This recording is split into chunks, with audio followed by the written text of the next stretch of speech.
Coming up, Pete Hegseth is confirmed. Trump taking complete charge. DEI has failed. Significant arrests of illegal aliens. And Politico anti-journalism called out.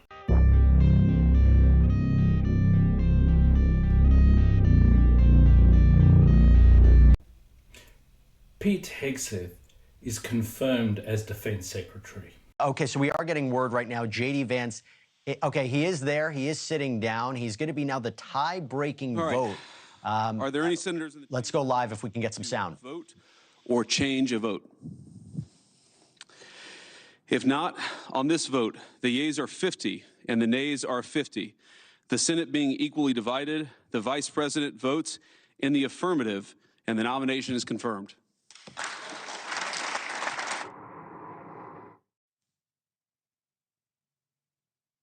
And there you have it. There you have it. With that tie-breaking decision by Vice President J.D. Vance, one of the biggest decisions, or the first big decision of the Trump administration, Pete Hegseth has officially been confirmed as the Defense Secretary under Donald Trump's administration. Pete Hegseth has been confirmed as the new US Defense Secretary. This was an extremely closely run vote, with the Senate deadlocked at 50 all. And J.D. Vance had to break the deadlock with his vote. This being a close-run thing was in major part due to a blatant campaign of character assassination, which unfortunately worked on some Republicans who voted against his confirmation. Then we have analyst Mark Halperin evaluating the Trump effect on the Democrats. Both Schumer and Jeffries had press conferences yesterday. Have any of you seen a clip from that? I didn't show any clips on two-way tonight because they weren't that compelling. But if it's not going to be the DNC chair, and it's not going to be those two guys, if those two guys in the third day of Trump's presidency, they can't break into the conversation by saying things that are leading the party, and that's part of why Schumer's having this meeting today, because there's some Democratic senators who are saying, like, where are we? Like, we're the opposition. Trump is steamrolling over the entire party.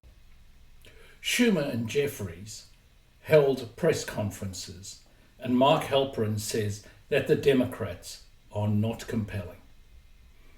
In the third day of Trump's presidency, they're unable to get a word in edgeways in terms of the national media. If you like this sort of content, please like, share and subscribe. You can even buy me a cup of coffee. The Democrats simply do not have any narrative. As Halperin says, Trump is steamrolling the Democrats. To underscore this, here is AOC. What makes this go around with Trump so much more dangerous than the first time around is exactly what you're saying. It's that he is much more normalized this time around than he was the first time. The first time, people were really on edge, they were on guard, they were very vigilant about any break that he would have with these norms. This time, the norms are becoming him. AOC, in discussion with Jon Stewart, says Trump is far more dangerous, far more normalized than last time. And she is right. The scare stories no longer have any traction, and Trump has become the new normal. And it is the establishment Democrats that are effectively being hung out to dry. Halperin again looks at Trump's effectiveness. He has, and there's a lot of reasons for it. You mentioned one, which is the pardons at the signing of the executive orders. I don't think anyone's ever signed it in front of 20,000 cheering fans in an arena and chucked the pens into the crowd like T-shirts wadded up out of a cannon. Signing these pardons, these executive orders and pardons that are not expected, along with the ones that were.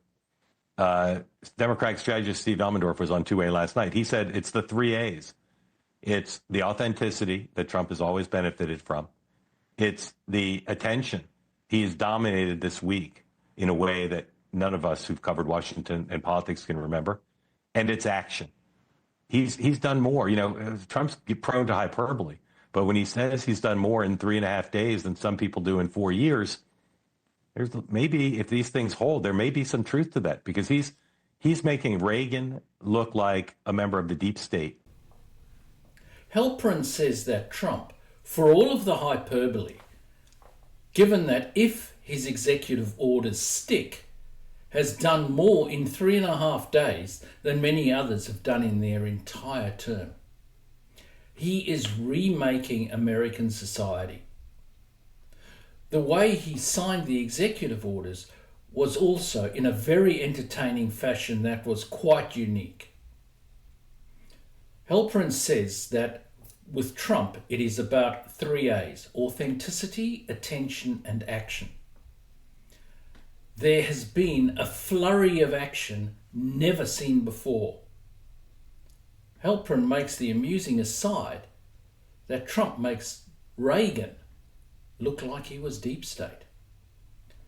And then we have Donald Trump attacking banks. And by the way, speaking of you, and you've done a fantastic job, but I hope you start opening your bank to conservatives, because many conservatives complain that the banks are not allowing them to do business within the bank, and that included a place called Bank of America. They don't take conservative business.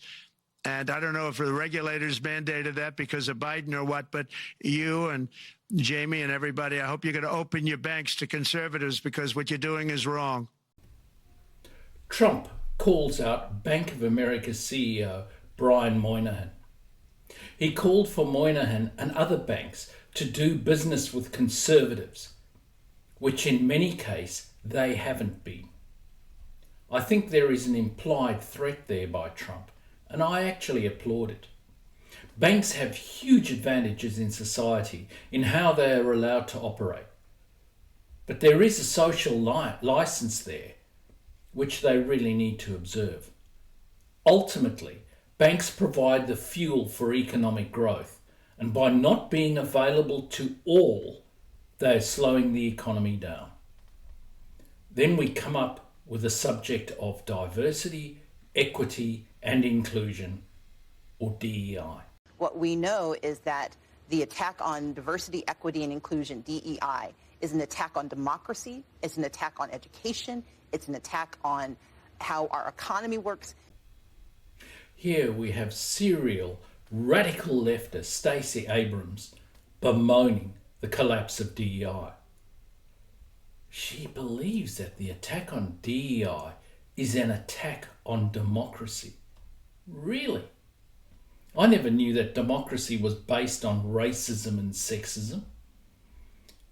And as for an attack on how the economy works, she is right, except that it is DEI itself that is an attack on the effective workings of democracy, as it is an attack on merit, and so serves to hamstring the economy. It would be good if she actually learned about democracy and economics. And then we have the obligatory far left views on The View. Executive orders, what they are doing is also eliminating the protections for discrimination in awarding government contracts. And to be clear, that is going to hurt women. That is going to hurt. But I believe in the spirit of this, which is DEI has action that supports it. Sonny Hostin, of course, is an arch racist who is in favour of all forms of discrimination. And here she talks about removing protections for discrimination in awarding government contracts. This is unbelievable, so much so that I will repeat it. What she is concerned about is that the government won't be allowed to discriminate when awarding contracts. This is a classic example of what I just mentioned, how DEI works to materially damage the economy. Just to be clear, there should be absolutely no discrimination in the awarding of government contracts. There should be no examination of genitalia or the amount of melanin a person has in awarding government contracts. It must be completely merit-based. Then we get to another lot of leftist rabble, CNN. Elon has an office in the White House. He has a White House badge. As far as I know, he has not passed a background check. He hasn't passed an FBI check. He hasn't more than any American disclosed anything that federal employees are supposed to. I mean, here the complaint is, incredibly, a complaint that Elon Musk has access and a pass to the White House. There is a whinge about Musk not being vetted by the FBI. Clearly, no clue. Let me give them one. Musk already has significant clearances based on SpaceX, which has government contracts, including the military. As such, he has already had an extensive background check conducted, and he has passed all of these vetted background checks. Next, we look at some fine, upstanding, illegal aliens. You gave her $50. Yeah. No. What was that for? The $50 was for sexo con chica 15 años. No quería.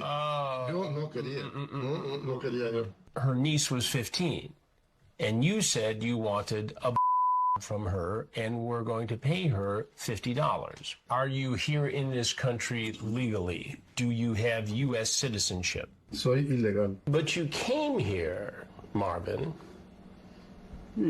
for sexo con chico 15 años. No. You could go back to Honduras. No, por favor. Here we have an example of one of the illegals, who no doubt the Democrats would like to protect. And this illegal alien sought sex with a 15-year-old girl.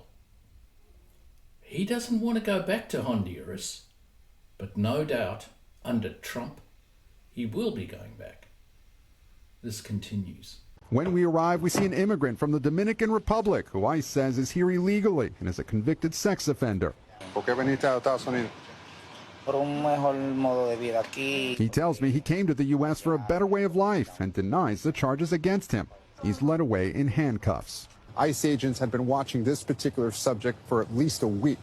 On this day, it took about 16 ICE agents to arrest 5 immigrants who ICE says are undocumented, have criminal records, and had been released on bail by local jurisdictions instead of being turned over to ICE, each requiring 40 to 80 hours of surveillance beforehand. Do you have enough resources to do this? No, we don't. Here we have some other fine, upstanding illegal aliens. Instead of criminals being handed over to ICE, they're released by local authorities, no doubt in sanctuary cities. These are the sorts of people that Democrats want to protect and see as fine, upstanding citizens. Now have a look at another pillar of society from Haiti. I'm not going back to Haiti. One of those threats is this illegal alien from Haiti. ICE says he's a gang member with 17 criminal convictions in recent years. Trump, you feel me? Yo, Biden forever, bro. Thank Obama for everything that he did for me, bro. This guy doesn't seem to like Trump very much, but he does love Obama and Biden, thanking them for everything they did for him. If low-life scum like this realise what Trump means to illegals, it can only be a good thing. Clearly, this guy actually believes that he isn't going back to Haiti. Tom Honan has news for him. Well, he's wrong. He's going back to Haiti. I can tell him that. And look, I've said it on this network for 4 years. Joe Biden, opened these borders on purpose. It wasn't a mismanagement. It wasn't incompetence. He knew exactly what he was doing. He made the promises while he was running for president, and he kept those promises. At least you got to give him credit for that.